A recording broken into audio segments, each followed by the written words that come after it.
Глава 21. Изменение зарождающейся души. Внутри духовного ковчега Ханли сидел, скрестив ноги и закрыв глаза, прислонившись спиной к стене, а Люлеер послушно сидела рядом с ним, с любопытством осматривая свое окружение, а также время от времени бросая взгляды на быстро удаляющийся пейзаж снаружи. Гуинью стояла снаружи, управляя духовным ковчегом, а также тихо разговаривая с Юй Мэнхан. Спустя неопределенное количество времени Ханли мягко выдохнул, медленно открывая глаза, и его выражение лица было довольно мрачным. После пробуждения он обнаружил, что больше не может поглощать изначальную ци мира в свое тело, поэтому ему было невозможно восстановить свою медитацию через совершенствование. Он только недавно проснулся и был ошеломлен откровением о своей потере памяти, поэтому у него не было возможности разобраться в этом вопросе. Он только что попытался поглотить изначальную ци мира и обнаружил, что это все еще бесполезно. После минутного размышления Ханли перевернул руку, чтобы достать белый нефритовый флакон, и как только он был открыт, его немедленно встретил чрезвычайно богатый лекарственный аромат, который поразил его чувством бодрости. Он высыпал из флакона лазурную пилюлю, держа ее перед глазами между двумя пальцами для более тщательного осмотра. Так вот она, пилюля острого взгляда. «Надеюсь, она действительно что-нибудь сделает», — пробормотал Ханли себе под нос, а затем проглотил пилюлю, прежде чем закрыть глаза, чтобы медитировать. Люлеер знала, что Ханли нельзя прерывать во время этого процесса.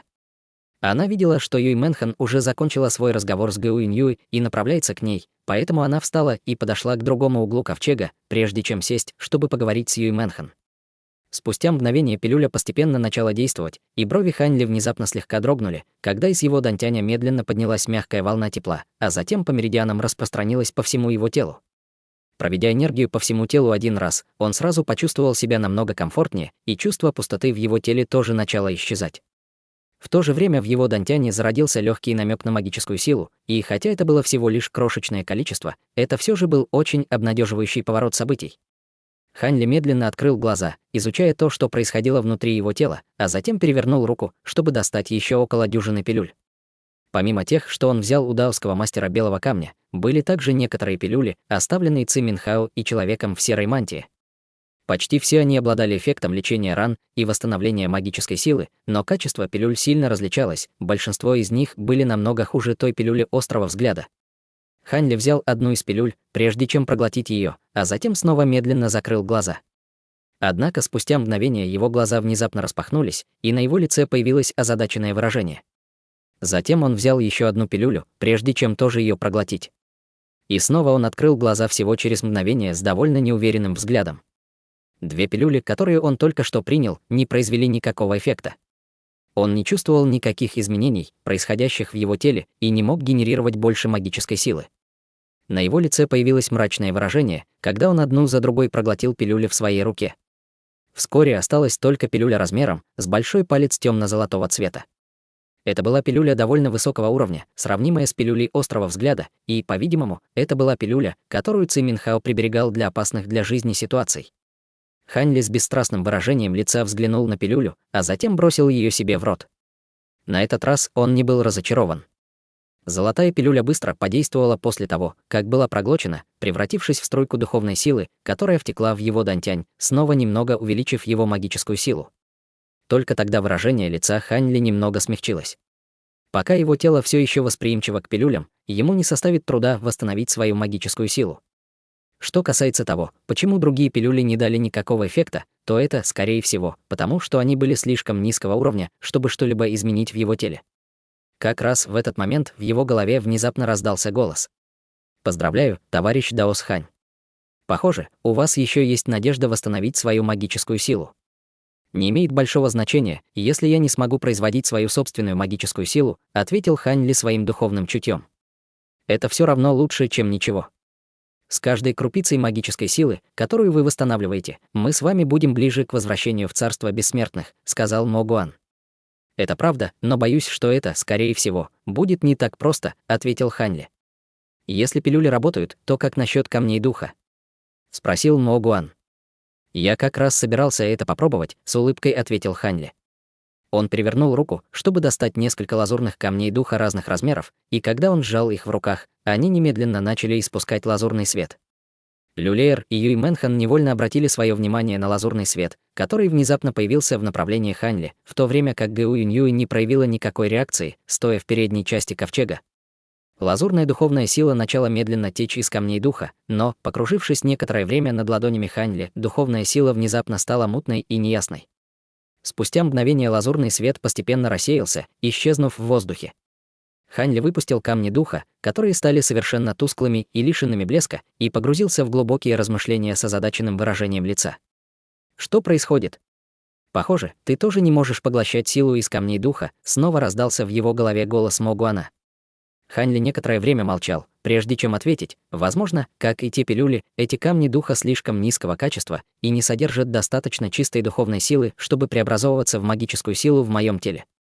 Могуан некоторое время молчал, а затем сказал: в таком случае ты сможешь вернуться к своему прежнему пику, если у тебя будет достаточно высококачественных пилюль и первоклассных камней духа.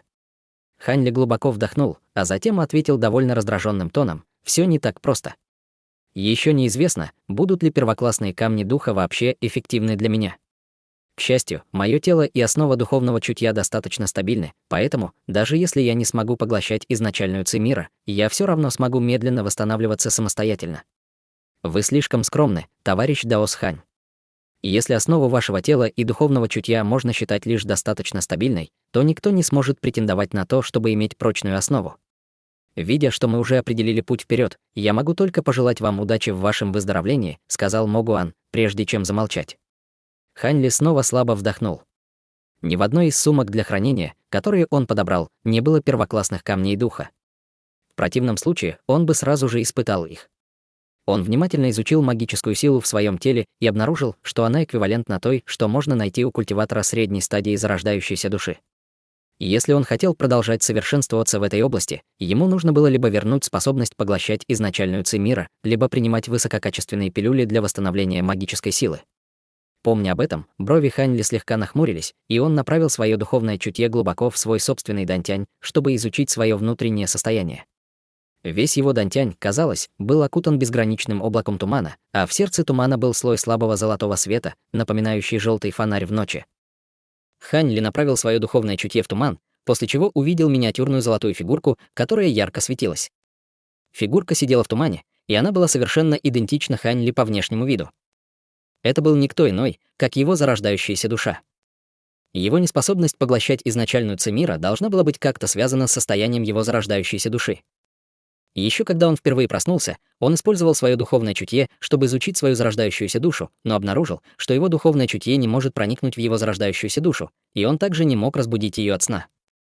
Если бы не тот факт, что между ним и зарождающейся душой все еще существовала слабая духовная связь, он бы почти поверил, что она даже не принадлежит ему. Каталог секретных техник промелькнул в голове Хань Ли, и в конце концов он сделал ручную печать, после чего магическая сила, которая только что была сгенерирована в его дантяне, сошлась, прежде чем сформировать слабую серебряную руну, которая медленно поплыла к телу зарождающейся души. Раздалась череда глухих ударов, и как только серебряная руна соприкоснулась с кожей зарождающейся души, она немедленно распалась на вспышке серебряного света. Выражение лица Хань Ли слегка помрачнело, когда он увидел это, но он не был слишком удивлен. Он немедленно переключился на другую секретную технику, вызывая серию белых нитей света, которые медленно сходились к зарождающейся душе со всех сторон. Несколько часов спустя глаза Хань Ли распахнулись, и ему пришлось сделать резкий вдох, чтобы проглотить кровь, которая грозила хлынуть из его горла.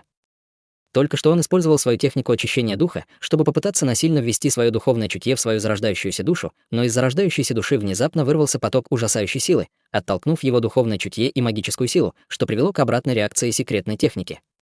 К счастью, его физическое тело и духовное чутье были достаточно сильны, чтобы он смог пережить это испытание. Если бы на его месте был обычный культиватор, была очень большая вероятность, что он превратился бы в настоящего идиота из-за обратной реакции духовного чутья. После этой серии экспериментов Хань Ли израсходовал часть восстановленной им магической силы, почти скатившись обратно к ранней стадии зарождающейся души, и это было для него довольно удручающе.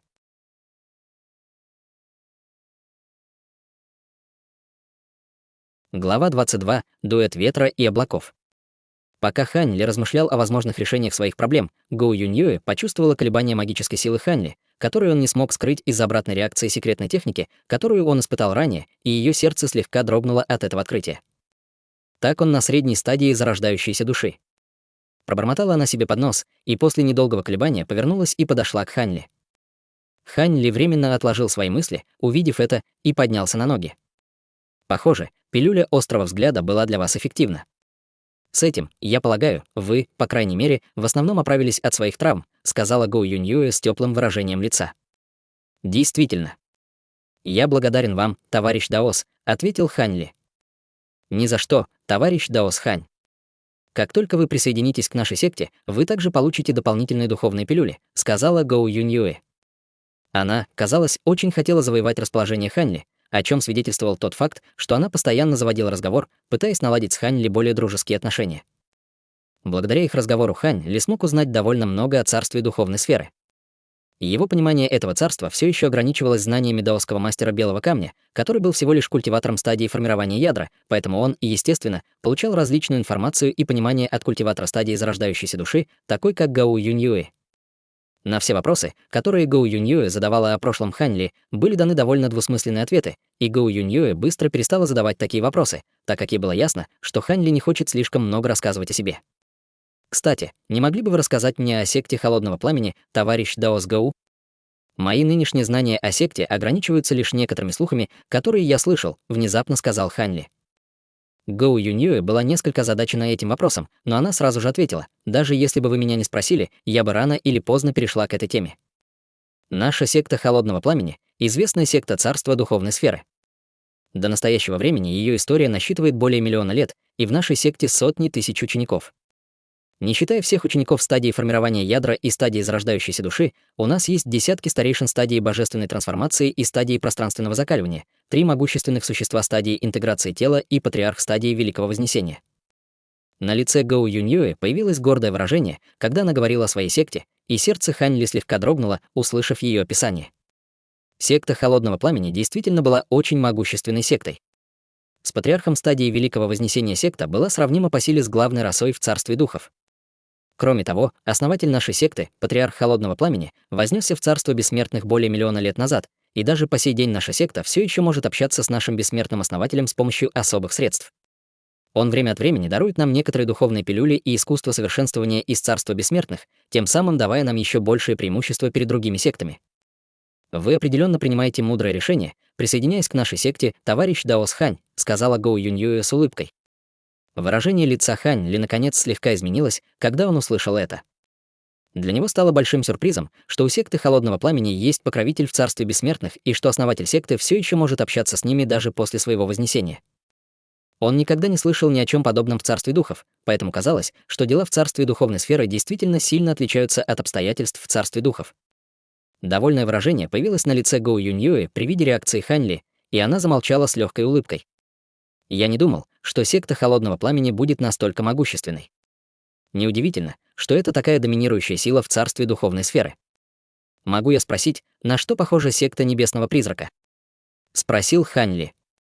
Улыбка Гоу Юньюэ исчезла, и на ее лице появилось серьезное выражение, когда она ответила: секта Небесного Призрака примерно сравнима с нашей сектой Холодного Пламени, и у них также есть основатель, который вознесся в царство бессмертных. Помимо наших 2 сект, есть еще одна секта под названием Храм Царства Истока, у которой также есть покровитель в царстве бессмертных, и эти 3 секты стоят в одном ряду, находясь на вершине царства духовной сферы. Хань Ли некоторое время задумчиво поглаживал подбородок, а затем спросил: теоретически секты стоят в одном ряду, но практически, я уверен, должна быть иерархия власти. Как 3 секты соотносятся друг с другом? 3 секты примерно равны по силе, но секта Небесного Призрака имеет гораздо более долгую историю, чем наша секта Холодного Пламени и Храм Царства Истока. На протяжении всей ее истории из секты Небесного Призрака в царство бессмертных вознеслись 3 культиватора, поэтому она немного превосходит по общей мощи. Что касается нашей секты Холодного Пламени и Храма Царства Истока, то между нами нет большой разницы, ответила Гоу Юньюэ. Казалось, что на самом деле секта Небесного Призрака была намного могущественнее секты Холодного Пламени, но она не хотела этого признавать. Глаза Хань Ли слегка сузились в раздумьях, и он стал довольно сильно интересоваться сектой Холодного Пламени. Видя, что секта Холодного Пламени способна общаться с бессмертным, она должна обладать большим количеством исключительных ресурсов. Возможно, там он сможет найти способ пробудить свою зарождающуюся душу. Он осведомился о некоторых других вопросах, касающихся секты Холодного Пламени, прежде чем закончить разговор и снова сесть медитировать. Немного погодя, на его теле постепенно появились следы лазурного света, но затем его аура быстро утихла, прежде чем полностью исчезнуть, сделав невозможным обнаружить какие-либо колебания магической силы от него. Гоу Юньюэ вернулась в переднюю часть ковчега, но она не могла не удивиться еще раз, заметив изменения в колебаниях магической силы Хань Ли. Небо постепенно светлело, и когда духовный ковчег пронзил облака и туман, впереди появился величественный горный хребет. Горы были чрезвычайно крутыми и темно-красного цвета, что делало горный хребет похожим на огромный красный лес, если смотреть с большой высоты. Гоу Юньюэ почувствовала облегчение, увидев красный горный хребет впереди. Этот горный хребет был известен как горный хребет Красного Коралла, и он находился на границе процветающей нации. По пути сюда она намеренно выбрала извилистый маршрут, чтобы избежать районов, где преобладали разведчики секты Небесного Призрака, и теперь, когда они добрались до этого места, они наверняка были в гораздо более безопасной ситуации. Однако в качестве меры предосторожности Гоу Юньюэ все же немного подняла духовный ковчег, чтобы он мог скрыться в облаках наверху. День был не особенно облачный, поэтому облаков на небе было довольно мало, но путешествие через них все же обеспечивало больше укрытия, чем ничего. Юй Мэнхан и Люлиэр постепенно привыкли к путешествию на ковчеге и больше не боялись. Они встали, чтобы посмотреть на прекрасные пейзажи вокруг, указывая друг другу на то, что им казалось интересным, и время от времени хихикая, когда видели что-то, что привлекало их внимание. Горный хребет внизу быстро отступал вдаль, и вскоре после этого вдали впереди появилась равнина, вселив в Гоу Юньюэ еще большее чувство уверенности. Осторожно, Хань Ли все это время медитировал с закрытыми глазами, но внезапно его глаза резко распахнулись. Люлиэр и Юй Мэнхан слегка пошатнулись, услышав это срочное предупреждение. Выражение лица Гоу Юньюэ также резко изменилось, когда она немедленно сделала ручную печать, выпуская из каждой ладони толстый луч белого света, который исчез в духовном ковчеге. Духовный ковчег мгновенно начал ярко светиться, когда он резко остановился, а затем с невероятной скоростью выстрелил назад. Как раз в этот момент одно из белых облаков впереди внезапно стало черным, как чернила, а затем превратилось в гигантское призрачное лицо.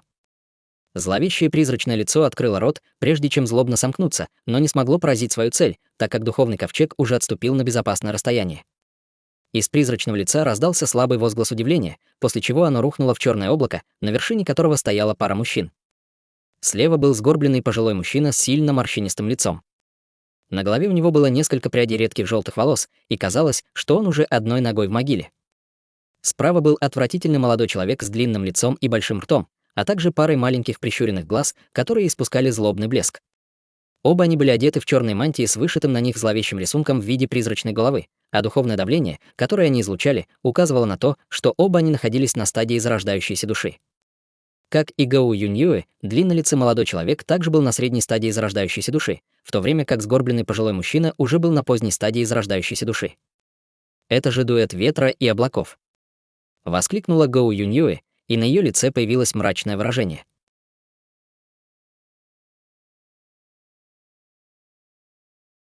Глава 23. Битва. Я не думал, что вы будете знать о нас, товарищ Даос Гоу Юньюэ. Это поистине честь для нас. Голос сгорбленного старика был крайне неприятным, как будто куски ржавого металла скреблись друг от друга, вызывая у слушателя чувство дискомфорта. Длиннолицый молодой человек молчал, пока его взгляд медленно блуждал по Хань Ли и остальным, и когда он увидел Юй Мэнхан и Люлиэр, его глаза слегка загорелись, когда он высунул язык изо рта, чтобы облизать свою толстую верхнюю губу. Люлиэр поспешно спряталась за Хань Ли, увидев это, и Юй Мэнхан тоже была весьма встревожена этим. Что касается Гоу Юньюэ, то она чувствовала себя немного растерянной. Она догадывалась, что секта Небесного Призрака не захочет оставить все как есть, но не думала, что их преследователи так быстро доберутся до них, и не ожидала, что на нее будут охотиться такие печально известные люди. Однако, как культиватор с большим боевым опытом за плечами, она быстро взяла себя в руки и холодным голосом сказала: «Почему вы нападаете на меня на границе процветающей нации? Вы пытаетесь спровоцировать войну между нашими двумя сектами. Зачем задавать вопрос, на который вы уже знаете ответ? Я уверен, что вы прекрасно понимаете, почему мы здесь. Мы получили приказ от старейшины Ци захватить преступника, который убил его внучатого племянника, и ту девушку с фамилией Юй», усмехнулся сгорбленный старик, и его взгляд переместился на Хань Ли Юй Мэнхан. Хань Ли был совершенно невозмутим, услышав это, но лицо Юй Мэнхан немедленно побледнело. Гоу Юньюэ холодно фыркнула и не ответила, но лихорадочно пыталась придумать выход из этой ситуации. «Между нами нет вражды, товарищ Даос Гоу. Если вы готовы выдать этих двоих, мы можем вас отпустить. Что вы скажете?» — спросил сгорбленный старик. Гоу Юньюэ была человеком довольно высокого статуса в секте Холодного Пламени, поэтому, если возможно, они хотели избежать конфликта с ней. На лице Гоу Юньюэ появилось холодное выражение, когда она ответила: «Товарищ Даос Хань, приглашенный старейшина нашей секты, а Юй Мэнхан — ученица внутреннего двора. Если бы я выдала их, наша секта Холодного Пламени стала бы посмешищем для всего мира культиваторов. Хорошо, мы дали вам шанс. Если у вас есть желание умереть, то мы с радостью отправим вас в путь. Холодным голосом сказал сгорбленный старик. Длиннолицый молодой человек уже устал ждать, и как только стало ясно, что мирный исход недостижим, он немедленно перешел к действиям, взмахнув рукавом по воздуху, чтобы выпустить обширное пространство серого пламени. Серое пламя мгновенно сошлось в одной точке по его воле, образовав огненный серый вихрь. Из вихря вырвалась огненная призрачная когтистая лапа размером с дом, схватив Гэу Юньюй и остальных. Гэу Юньюй уже была готова к этому, и она топнула ногой по духовному ковчегу, после чего он снова начал ярко светиться, когда в одно мгновение выстрелил назад. В то же время она подняла руку, чтобы выпустить черный длинный меч, который пролетел по воздуху, превратившись в полосу черного света длиной 25 метров. Меч ударил по ладони огненной призрачной когтистой лапы, и только раздался металлический лязг. Гэу Юньюй была несколько озадачена этим и немедленно сделала ручную печать, после чего полоса черного света уменьшилась до менее чем половины своего первоначального размера, но стала гораздо ярче и пронзительнее. Черный меч пронзил огненную призрачную когтистую лапу, прежде чем выйти с другой стороны. Призрачная когтистая лапа мгновенно взорвалась бесчисленными огненными шарами, и огненный вихрь в небе также рассеялся. На щеках длиннолицего молодого человека появился неестественный румянец, и он изрыгнул полный рот крови. Он издал яростный рев, когда его глаза стали ярко-красными, и он перевернул руку, чтобы достать черный свиток. Затем из его тела вырвалось обширное пространство мутного серого света, образовав дымовую завесу, которая сделала невозможным для кого-либо снаружи увидеть, что он делает. В то же время сгорбленный старик также топнул ногой по земле, и из его тела вырвался поток чернильно-черного света, когда он высвободил свое огромное духовное давление поздней стадии зарождающейся души. Выражение лица Гэу Юньюй слегка изменилось, когда она вытащила свой черный длинный меч, и он закружил над ее головой, пока она пристально изучала своих двух противников своим духовным чутьем. К этому моменту духовный ковчег уже отступил на расстояние более 300 метров, и только тогда он остановился. Товарищ Даосхань, эти двое чрезвычайно могущественные и признанные культиваторы секты Небесного Призрака. Если ситуация ухудшится, возьмите Мэнхан и Леер и бегите. «Я задержу их, насколько смогу», — поспешно сказала Гэу Юньюй Ханьли через голосовую передачу. Хотя она застала длиннолицего молодого человека врасплох и вышла из этой схватки победительницей, она знала, что не ровня сгорбленному старику. Что касается Ханьли, то она не знала степени его силы, поэтому, даже если бы они объединили свои силы, не было никакой гарантии, что они смогут сдержать своих двух противников. Следовательно, ее первой мыслью было бежать. Ханьли не ответил, стоя на месте, выглядя так, будто даже не слышал ее. Как раз в этот момент рядом с Гэу Юньюй раздался зловещий голос. «Ты думала, что сможешь сбежать?» Сердце Гэу Юньюй дрогнуло, когда она услышала это, и внезапно черный свет вокруг сгорбленного старика внезапно взорвался, а его тело превратилось в серый скелет. Гэу Юньюй слегка пошатнулась, увидев это, и в глазах Ханьли тоже мелькнул намек на удивление. Сразу же после этого в воздухе над духовным ковчегом возникли сильные пространственные колебания, после чего без предупреждения выстрелил луч чернильно-черного света, и сгорбленный старик оказался прямо внутри черного света. Он поднял руки, и перед ним из воздуха в вспышке золотого света появилась гигантская золотая пагода высотой более 30 метров, а затем яростно рухнула на духовный ковчег. Сверху снизошел поток ужасающего давления, и духовный свет на поверхности ковчега нестабильно запульсировал, выглядя так, будто он вот-вот рухнет. Гэу Юньюй издала приглушенный стон, когда она сделала быструю серию ручных печатей, вложив ряд печатей и заклинаний в черный длинный меч над ее головой. Черный длинный меч сильно задрожал, выпуская бесчисленные снаряды в форме мечей, которые устремились к золотой пагоде. Раздалась череда сильных взрывов, когда бесчисленные снаряды один за другим ударили по гигантской пагоде, но разбились при ударе, не оставив на самой пагоде ни единой отметины. Однако скорость спуска пагоды замедлилась. Гэу Юньюй воспользовалась этой возможностью, чтобы выпустить из руки поток серебряного света. Это был серебряный платок, который быстро расширялся, излучая ослепительный серебряный свет. На поверхности платка появилось изображение гор и рек, и он испускал поразительную духовную ци, когда расположился под гигантской пагодой, еще больше замедляя ее спуск. Выражение лица Гэу Юньюй слегка смягчилось, когда она увидела это, и в ее глазах появился холодный взгляд, когда она переключилась на другую ручную печать. Черный длинный меч немедленно начал светиться ослепительным черным сиянием, резко увеличиваясь в размерах, превратившись в гигантский черный меч длиной 15 метров в мгновение ока, прежде чем с невероятной скоростью устремиться к сгорбленному старику. На лице старика появилась холодная улыбка, когда он высвободил печать заклинания, и основание золотой пагоды с оглушительным грохотом открылось, открывая черную дыру. Ослепительный золотой свет вырвался из дыры, образуя гигантский золотой ореол, который высвободил поток ужасающей силы притяжения, втянувший в себя все в радиусе нескольких сотен футов. Гигантский черный меч немедленно замер на месте, а затем полетел к отверстию у основания золотой пагоды, не в силах противостоять силе притяжения. Гоу Юньюэ отчаянно пыталась стабилизировать гигантский меч, но безуспешно, и всего через 2-3 секунды гигантский меч был полностью втянут в золотую пагоду. Сердце Гоу Юньюэ сжалось, когда ее духовная связь с черным длинным мечом была полностью разорвана. Золотой свет, исходящий от гигантской пагоды, стал еще ярче, и она продолжала спускаться посреди громкого грохота. Поверхность серебряного платка начала проваливаться вниз, и под огромной силой притяжения, высвобождаемой гигантской золотой пагодой, изображения гор и рек на его поверхности начали деформироваться, выглядя так, будто их тоже вот-вот втянет в пагоду. Гоу Юньюэ поспешно сделала ручную печать, а затем резко выбросила обе руки к платку и быстро влила в него свою магическую силу. Яркий серебряный свет исходил от изображений гор и рек на поверхности платка, и он, наконец, снова стабилизировался. Как раз когда сгорбленный старик поднял руку, чтобы продолжить свою атаку, вдали внезапно раздался громкий грохот, когда серый свет вокруг длиннолицего молодого человека взорвался. Перед ним парил черный свиток, который он вызвал ранее, только в этот момент он уже был развернут. На поверхности свитка было нарисовано бесчисленное множество призрачных сущностей, и он излучал пронзительный черный свет. «Отойди, брат. Я накажу эту суку за то, что она причинила мне боль, и заставлю ее пожалеть, что она родилась на свет». Взревел длиннолицый молодой человек, сердито глядя на Гоу Юньюэ.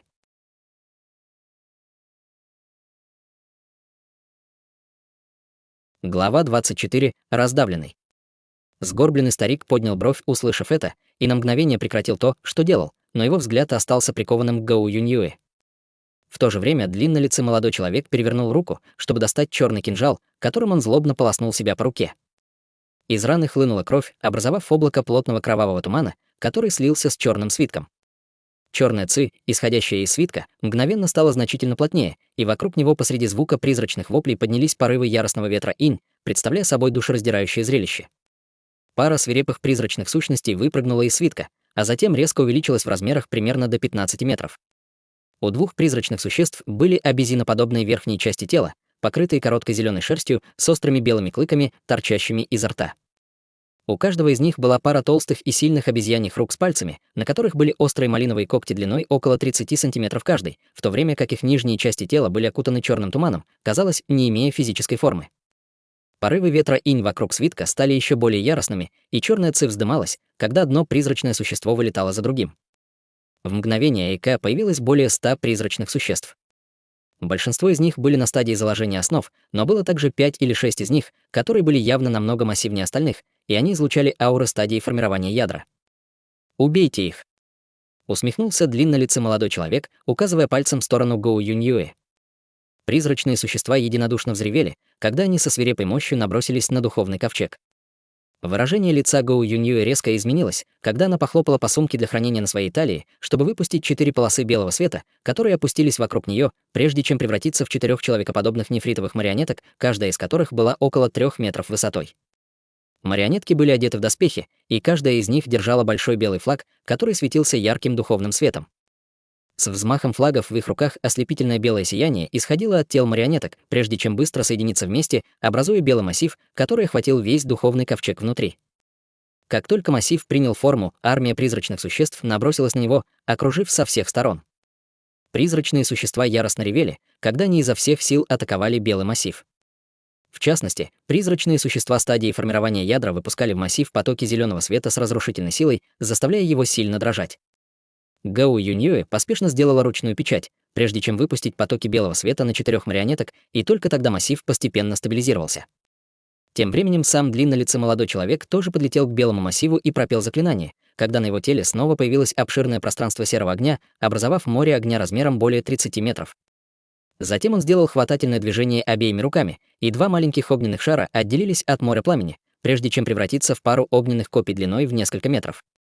С взмахом рук 2 огненных копья выстрелили, как молнии, пролетев по воздуху с резким визгом, прежде чем с огромной силой ударить по белому массиву. Раздались 2 оглушительных взрыва, когда огненные копья взорвались, но белый массив тоже сильно задрожал, и Гоу Юньюэ тоже вздрогнула, когда ее лицо слегка побледнело. Длиннолицый молодой человек радостно усмехнулся, метнув в массив одно огненное копье за другим. Белый массив продолжал сильно дрожать. Изначально он был размером около 20 метров, но быстро уменьшался и вскоре уменьшился до менее чем 9 метров в размере. Лицо Гоу Юньюэ становилось все бледнее и бледнее, а ее тело начало дрожать от перенапряжения, когда на ее лбу появился легкий блеск пота. Сгорбленный старик рассмеялся хриплым смехом при виде ужасного состояния, в котором находилась Гоу Юньюэ, и похлопал по сумке для хранения на своей талии, чтобы выпустить 12 полос черного света, которые оказались 12 костяными трезубцами. Костяные трезубцы быстро расширились, а на их поверхности поднялось чернильно-черное пламя, и они испускали леденящую душу ауру, когда устремились вниз к белому массиву.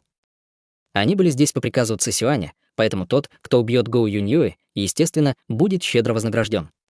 Гоу Юньюэ уже была израсходовала свои силы, и сгорбленный старик воспользовался этим в полной мере, чтобы попытаться нанести смертельный удар. Длиннолицый молодой человек был в ярости, увидев это, но сгорбленный старик был более сильным культиватором, чем он, поэтому он мог только неохотно смириться с этим. В глазах Гоу Юньюэ появился намек на отчаяние, увидев это. Однако как раз в этот момент фигура поднялась в воздух с духовного ковчега, пролетев сквозь белый массив, чтобы в мгновение Икэ оказаться снаружи. Это был никто иной, как Хань Ли. Он двигался влево и вправо по воздуху, создавая несколько остаточных изображений, которые быстро слились воедино, и 12 костяных трезубцев каким-то образом исчезли в мгновение Икэ. Брови сгорбленного старика плотно нахмурились, увидев это, после чего его выражение лица резко изменилось. Как оказалось, все 12 костяных трезубцев попали в руки Хань Ли, и когда он потер их между своими руками, черное пламя на трезубцах полностью погасло. Он взглянул на трезубцы, прежде чем небрежно убрать их с бесстрастным выражением лица, как будто он только что сделал что-то совершенно обыденное.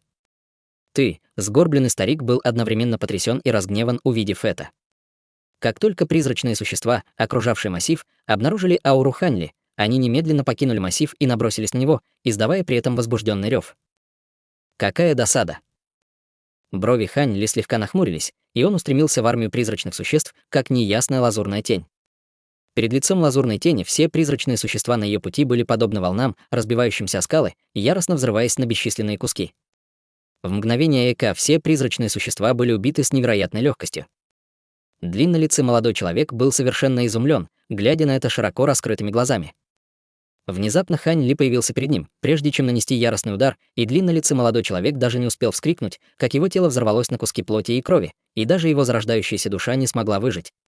Сгорбленный старик пришел в ужас, увидев это, и поспешно взмахнул рукавом по воздуху, выпустив сотни зеленых летающих иголок. Каждая игла была длиной около 30 сантиметров и тонкая, как прядь волос, с зеленым пламенем, горящим на их поверхности. Тонкие иголки с визгом пронеслись по воздуху, устремившись к Хань Ли, и в то же время из тела старика вырвалось зеленое пламя, когда он бросился бежать, даже оставив золотую пагоду в своем отчаянии убраться подальше. Хань Ли оставался на месте совершенно неподвижным, когда он открыл рот, прежде чем сделать глубокий вдох. Перед ним в воздухе возник поток огромной силы притяжения, и все пространство непрестанно гудело, когда все летающие иголки были захвачены силой всасывания, прежде чем влететь в рот Хань Ли. Иголки хрустнули у него на зубах, когда он немного прожевал, затем слегка откинул голову назад, чтобы все проглотить. Рот Гоу Юньюэ слегка приоткрылся, когда она увидела это, и была полностью прикована к месту. С точки зрения Юй Мэнхан и Люлиэр на духовном ковчеге, все, что они видели, это бешеная суета. Прежде чем они успели понять, что произошло, один из их двух могущественных противников был убит, а другой отчаянно бежал с места происшествия, и они были не менее шокированы, чем Гоу Юньюэ.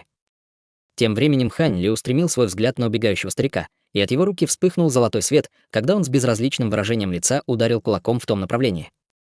Золотой кулачный снаряд размером с человеческую голову мгновенно появился позади сгорбленного старика, летя в несколько раз быстрее, чем он. Выражение лица сгорбленного старика резко изменилось, когда он увидел это, и поспешно выпустил слой черного света вокруг всего своего тела, прямо перед тем, как его с разрушительной силой поразил золотой кулак. Зеленое пламя вокруг него яростно взорвалось, но с неба упала только груда костей. В то же время на расстоянии нескольких десятков километров возник поток пространственных колебаний, и из воздуха появилось обширное пространство черного света, прежде чем сгорбленный старик, спотыкаясь, вышел из него. Он с ужасом взглянул себе за спину, а затем открыл рот, чтобы выпустить поток зеленого света, который окутал его тело слоем зеленого пламени, прежде чем продолжил бежать вдаль, исчезнув из виду в мгновение Эка. Духовное чутье Хань Ли уже было высвобождено, поэтому он прекрасно знал, где находится сгорбленный старик. Однако как раз когда он собирался снова наброситься, он внезапно опустил голову, чтобы посмотреть на лазурный свет вокруг своего тела, который явно стал тусклее, чем раньше. Его брови слегка нахмурились, когда он увидел это, и решил не преследовать старика.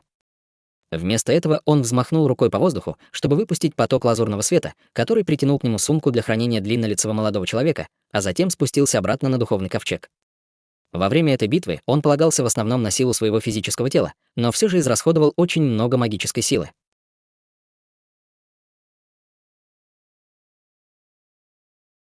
Глава 25. Луя. Брат Камень. Люлеер поспешно бросилась к Ханьле по его возвращении, и на ее лице было обеспокоенное выражение. Она никогда раньше не была свидетельницей битвы между такими могущественными культиваторами, и хотя Ханьле, казалось, с легкостью одержал победу, она все равно не могла не опасаться, что, возможно, он получил какие-то травмы в процессе. Ханьле тепло улыбнулся ей, чтобы успокоить, а затем убрал сумку для хранения в руке. Без поддержки магической силы сгорбленного старика золотое сияние гигантской пагоды быстро угасло, и она быстро уменьшилась, прежде чем спуститься с неба. Взмахнув рукой, Гэу Юньюй притянула золотую пагоду к себе, затем взглянула на Ханьли и только после того, как убедилась, что он не собирается забирать пагоду, осмелилась убрать ее в свою сумку для хранения. Золотая пагода явно была довольно могущественным сокровищем, и ее способность захватывать другие сокровища сделала бы ее чрезвычайно полезным козырем для нее в будущих битвах. Однако дуэт ветра и облаков был побежден Ханьли, поэтому было справедливо, что это сокровище принадлежит ему. К счастью, он, казалось, дал ей молчаливое разрешение забрать его. Гэу Юньюй мгновенно взяла себя в руки, а затем подошла к Ханьле. «Слава богу, вы с нами, товарищ Даос Хань. Я знала, что вы необычный культиватор, но все же сильно недооценила ваши силы». Хотя внешне она выглядела довольно спокойной и собранной, трепет и почтение, скрытые в глубине ее глаз, не ускользнули от внимания Ханьли. Даже если бы она столкнулась с длиннолицым молодым человеком в одиночку, она знала, что определенно не смогла бы убить его так легко, как Ханьли, нанеся такой сильный удар, что даже его зарождающаяся душа не смогла сбежать. Вдобавок ко всему, присутствовал еще один враг поздней стадии зарождающейся души, что делало подвиг Ханьли еще более примечательным. «Они пытались убить меня, поэтому мне, естественно, пришлось разобраться с ними», ответил Ханьли со слабой улыбкой. На лице Юй Мэнхан появилась легкая улыбка, когда она услышала это, но когда она устремила свой взгляд на Ханьли, в ее глазах также появился намек на трепет и почтение, смешанные с некоторыми другими сложными эмоциями. В ее глазах ее учитель был непостижимо могущественным существом. Ее отцу приходилось относиться к даосскому мастеру белого камня с величайшим уважением, но даже даосский мастер белый камень не осмеливался ни на шаг отступить от линии в присутствии Гэу Юньюи. Однако Ханьли только что продемонстрировал невероятную силу, которая намного превосходила даже возможности Гэу Юньюи. Для нее Ханьли был огромной загадкой, и хотя она стояла рядом с ним, она чувствовала, как будто их разделяет огромная галактика. «Я думала, что мы будем в безопасности от секты Небесного Призрака после того, как покинем процветающую нацию, я не ожидала, что они так быстро придут за нами», вздохнула Гэу Юньюи. Этого и следовало ожидать. «В конце концов, мы сейчас все еще находимся на территории секты Небесного Призрака», ответил Ханьли с беззаботным выражением лица, ничуть не выглядя обеспокоенным. «Как только мы войдем на территорию нашей секты Холодного Пламени, мы должны будем освободиться от наших преследователей», ответила Гэу Юньюи, кивнув, но ее выражение лица внезапно слегка напряглось, и она взглянула на Ханьли с озадаченным выражением лица. Это было всего лишь на мгновение, но ее странный взгляд не ускользнул от внимания Ханьли. Выражение лица Ханьли осталось неизменным, но он чувствовал себя довольно расстроенным. Во время битвы, которая только что произошла, он лишь ненадолго высвободил слой защитного духовного света вокруг своего тела, но его магическая сила упала с середины стадии зарождающейся души до ранней стадии зарождающейся души. Гэу Юньюи, скорее всего, почувствовала изменения в его ауре, но он, естественно, не собирался утруждать себя объяснениями. Внутри темной секретной комнаты глубоко, в определенном пещерном жилище в секте Небесного Призрака. На стенах секретной комнаты было около дюжины зажженных факелов, и желтые языки пламени факелов отбрасывали бесчисленные тени по всей секретной комнате. Прямо в центре секретной комнаты стоял круглый каменный стол, перед которым сидел худой старик с седыми волосами и несоответствующей черной бородой. Он был одет в охряную мантию, и одна его рука покоилась на каменном столе, а другая нежно постукивала по колену в ритмичной манере. У него был очень выдающийся нос и пара глубоко посаженных глаз, которые рассеянно смотрели вперед. На его худом и морщинистом лице, освещенном светом горящих факелов, было задумчивое выражение. Прямо перед ним в воздухе парил медное зеркало размером примерно с человеческую голову. В зеркале было видно лицо сгорбленного старика. Это был никто иной, как выжившая половина дуэта ветра и облаков. У него и так была сгорбленная спина, а в этот момент он еще больше сгорбился. Его голова была практически прижата к груди, и он вообще не смел поднимать взгляд. «Значит, ты хочешь сказать, что вы вдвоем не только не смогли вернуть людей, которых я хотел, но и один из вас погиб в процессе?» — спросил худой старик. Его голос был чрезвычайно глубоким и грубым. Сгорбленный старик вздрогнул, а затем поспешно ответил: «Прошу прощения, боевой дядя Ци. Наш враг был просто слишком могущественным. Вначале он, казалось, намеренно скрывал свою ауру, так что он казался ничем не отличающимся от смертного, но в тот момент, когда он вступил в битву, он внезапно стал культиватором средней стадии зарождающейся души, ему удалось забрать мои 12 костяных трезубцев, прежде чем я успел увидеть, что он делает, а после этого, прежде чем он успел закончить, его прервал худой старик. Значит, его база культивации была ниже твоей, но он смог с легкостью забрать твои сокровища, Это правда. Мало того, его физическое тело также чрезвычайно могущественно. По сравнению с ним, призрачные сущности в свитке мириады призраков моего младшего боевого брата вполне могли быть сделаны из грязи и веток. Все они были уничтожены при контакте, и он даже съел мои пожирающие кости и ниглы. Ответил сгорбленный старик с оттенком затаённого страха в голосе. Худой старик замолчал, услышав это, по-видимому, снова погрузившись в глубокие размышления. Сгорбленный старик все еще не смел поднять голову, и страх в его сердце еще больше усиливался из-за продолжительного молчания худого старика. Он не мог не упасть на колени, дрожащим голосом говоря: «Я говорю правду, боевой дядя Ци». Я нисколько не преувеличиваю эту историю, худой старик молчал, и только спустя долгое время он снова заговорил. «Судя по тому, что ты мне рассказал, этот человек, скорее всего, могущественный культиватор тела. Культиваторы такого рода чрезвычайно редки, и они действительно слишком могущественны, чтобы ты мог с ними справиться. Я сам займусь этим делом, тебе больше не нужно принимать в этом никакого участия». С этими словами он небрежно взмахнул рукавом по воздуху, и изображение сгорбленного старика на медном зеркале мгновенно исчезло. «Ну и что с того, что ты высококлассный культиватор тела? Я все равно разорву тебя на части за убийство Хаэра». Прошипел сквозь стиснутые зубы худой старик, и на его лице появилось злобное выражение.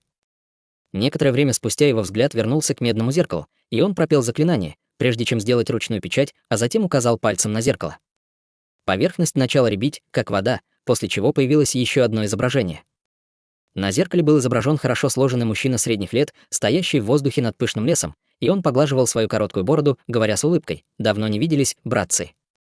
Какое у тебя сегодня дело ко мне? Я не буду утомлять тебя светской беседой сегодня, брат Луя. Я хочу попросить тебя об одолжении», — сказал худой старик с серьезным выражением лица. Мужчина средних лет видел, что худой старик не в настроении шутить, поэтому он тоже принял серьезное выражение лица, когда спросил: «Что такое?» Худой старик глубоко вздохнул, а затем пересказал мужчине средних лет все, что произошло, начиная со смерти Циминхао. «Как он смеет преследовать одного из твоих потомков? Он заслуживает 1000 смертей». Холодно фыркнул Луя, выслушав эту историю. «У меня сейчас есть некоторые дела в секте. Я знаю, что ты сейчас находишься недалеко от процветающей нации, поэтому я надеюсь, что ты сможешь преследовать убийцу Хаэра вместо меня и отомстить ему», — сказал худой старик. Луя некоторое время молчал, а затем задумчиво произнес: «Культиваторы тела намного могущественнее обычных культиваторов, но им чрезвычайно трудно продвигаться в своем совершенствовании и преодолевать узкие места. Тот факт, что этот человек смог достичь такого высокого уровня в совершенствовании тела, указывает на то, что он должен быть необычным культиватором». Худой старик многозначительно взглянул на Луя, а затем ответил: «По словам одного из моих учеников, он — приглашенный старейшина, которого секта Холодного Пламени планирует принять. Но он еще официально не присоединился к секте, так что тебе не о чем беспокоиться. Если ты сможешь убить его для меня, ты можешь получить мою пилюлю изначального духа в качестве вознаграждения». Намек на ликование мелькнул в глазах Луя, услышав это, но он быстро замаскировал его, а затем сказал: «В таком случае можешь рассчитывать на меня, братцы». Худому старику внезапно пришла в голову мысль, и на его лице появилось зловещее выражение, когда он сказал: «Кстати, пока пощади ту девушку с фамилией Юй. Если возможно, приведи ее ко мне живой». Луя слегка запнулся, услышав это, а затем кивнул в ответ.